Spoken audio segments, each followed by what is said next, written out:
Amazon has 750,000 robots. It still hired 1.5 million humans. That ratio doesn't fit the story we've been told. Look at any modern fulfillment center, and you'll find the same scene on the floor. A robotic arm, precisely engineered, capable of 1,000 movements a minute, sitting motionless. That image is the whole story. Welcome to No Tech. The real story of warehouse automation isn't about robots replacing workers. It's about why the fastest picking systems ever built still can't do what a human hand does without thinking. The narrative writes itself. Robots arrive, robots are faster, humans become redundant. It's a clean story. It feels inevitable. And there's real evidence behind it. Amazon acquired Kiva Systems in 2012. By 2014, the first generation of robotic drive units was moving pods across warehouse floors at scale. By 2023, 750,000 units were operational across their global network. The images that followed were striking. Hundreds of orange robots moving in coordinated silence. Shelving units traveling autonomously to human stations. The warehouse floor transformed into something that looked like a living circuit board. And the numbers seemed to confirm it. These robotic systems could move product around a facility far faster than any human pushing a cart. But here's where the story starts to crack. Because the robots weren't replacing the humans, they were delivering items to them. So, let's talk about speed, because this is where the automation story gets genuinely misleading. State-of-the-art industrial robotic arms in lab conditions, working with uniform items, can achieve somewhere between 600 and 1,000 picks per hour.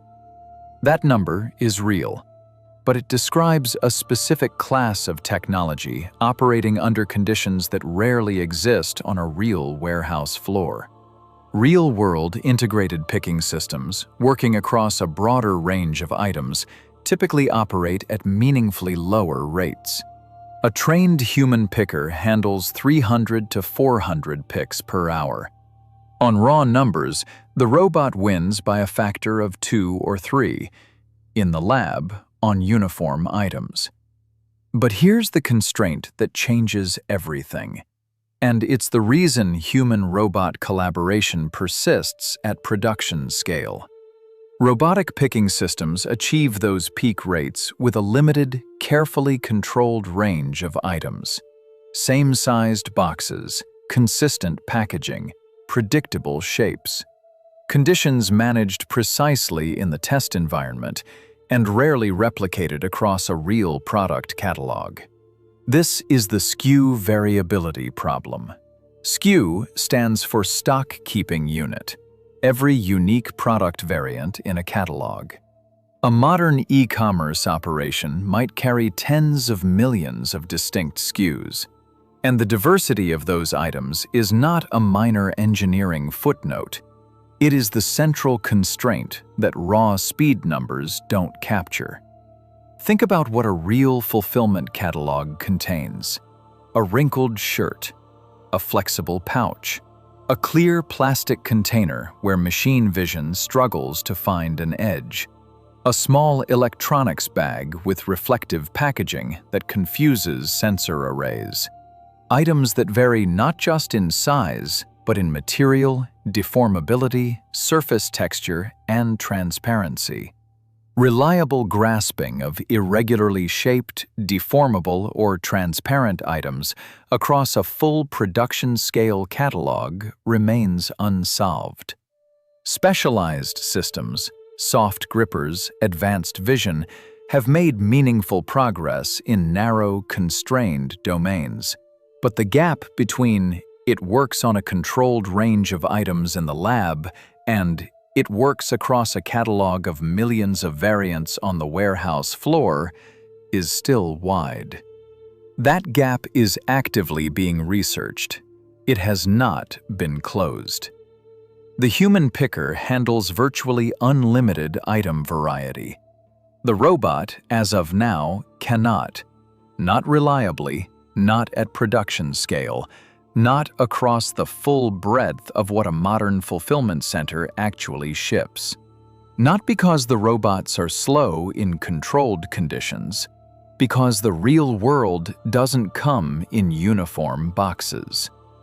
Now, you might be thinking, fine, the picking is hard, but surely the rest of the system, the conveyors, the storage systems, the software, works as promised? Here's where the numbers get uncomfortable. Industry surveys suggest that many warehouse automation deployments underperform their first-year throughput targets, with some estimates placing this figure above 50%, though outcomes vary significantly by system type, facility size, and deployment quality. Among automated storage and retrieval systems, reported first-year shortfalls ranging from 20 to 40% are common in industry analyses, though the actual gap depends heavily on deployment quality and facility characteristics. Those figures represent the majority of large-scale deployments by industry survey data missing their own targets.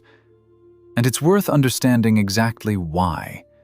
Because the failure modes are specific, and they repeat across projects. 3 failure modes come up repeatedly in industry postmortems. First, software integration. The robotic systems, the warehouse management software, and the existing infrastructure weren't designed together. Getting them to communicate reliably takes months, not weeks.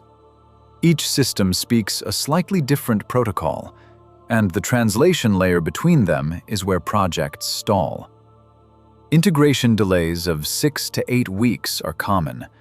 Some projects never fully resolve them. Second, SKU variability. Connecting directly to the picking problem we just examined. The system was tested on a controlled set of items. The real product catalog is vastly more complex. Items that don't fit the expected profile create jams, misreads, and manual interventions never accounted for in the original throughput model.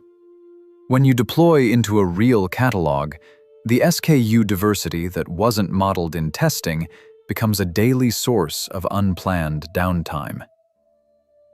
Third, mechanical downtime. In the first year, components fail at higher rates than steady-state projections assume. Conveyors jam. Sensors drift out of calibration. Software throws exceptions that require human override. These failure modes compound in ways that are genuinely difficult to model before a system goes live. None of this means automation doesn't work. It means automation is not a plug-and-play upgrade. It is a systems integration project of enormous complexity. And the SKU variability problem runs through every layer of it, from the picking arm to the conveyor to the software routing millions of different items through a single coordinated system. When automation does work, when it reaches its design throughput, it's often because the facility was rebuilt around it. This is what goods-to-person automation actually requires, not a retrofit, a redesign. Traditional warehouse layouts dedicate most of their floor space to racking and aisles.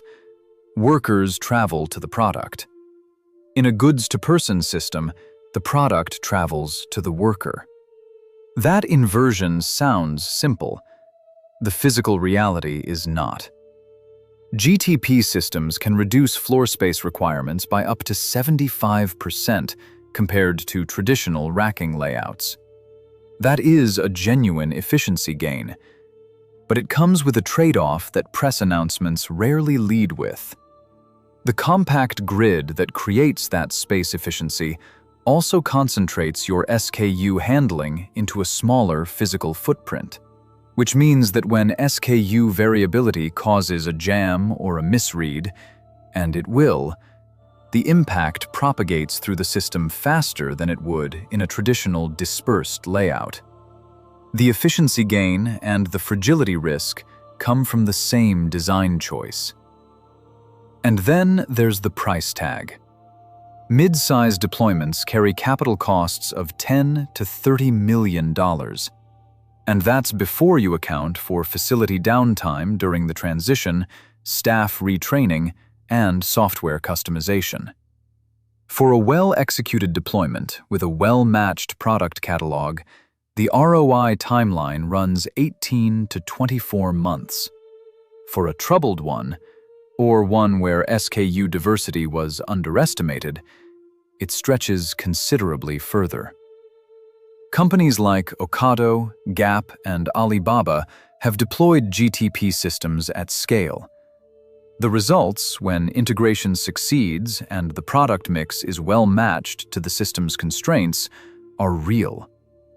But the path to those results is longer, more expensive, and more technically demanding than most press announcements suggest. The automation story isn't robots are coming for your job. It's automation requires a level of capital commitment, organizational transformation, and SKU-aware system design that most facilities aren't ready for.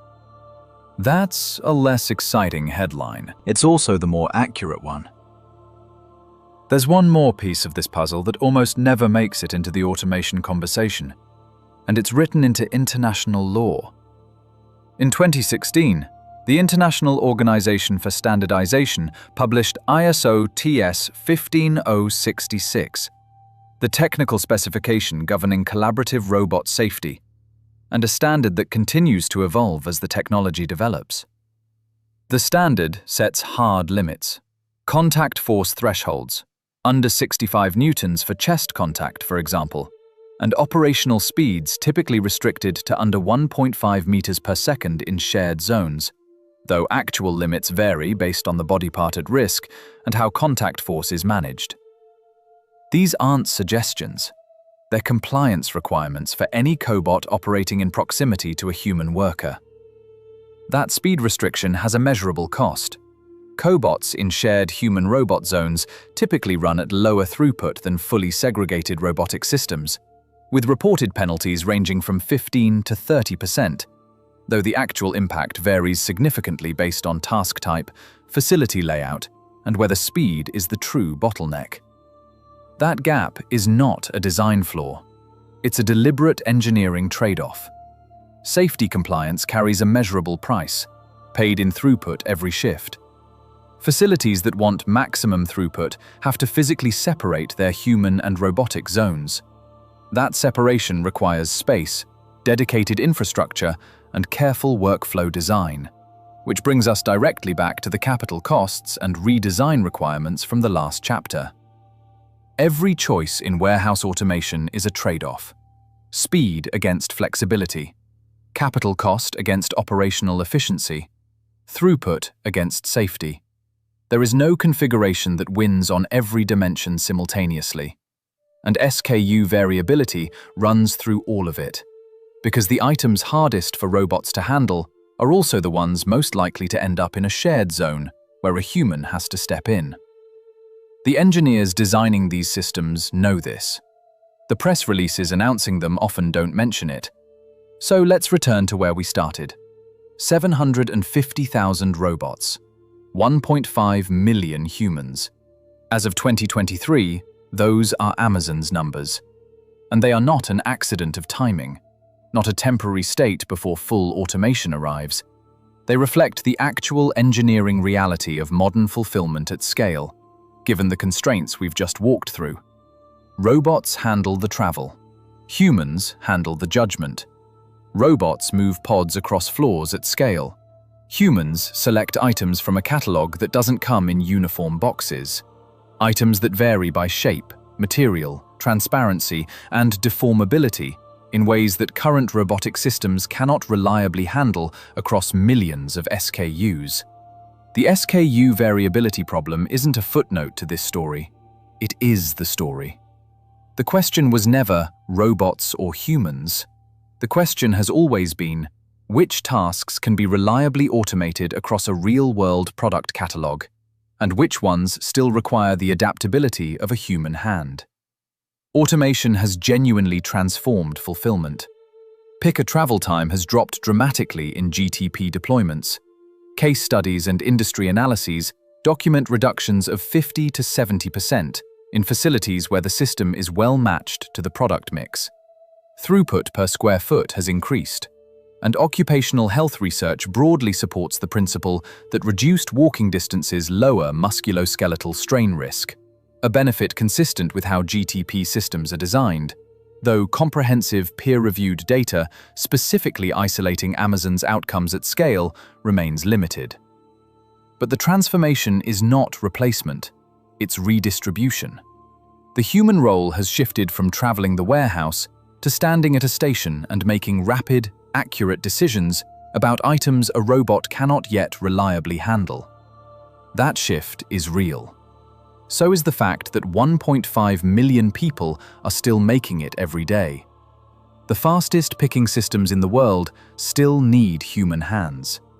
Not because we haven't built capable enough robots, because the real world, with its wrinkled shirts and transparent bottles and soft pouches, is messier than any robotic system has yet learned to handle reliably at scale.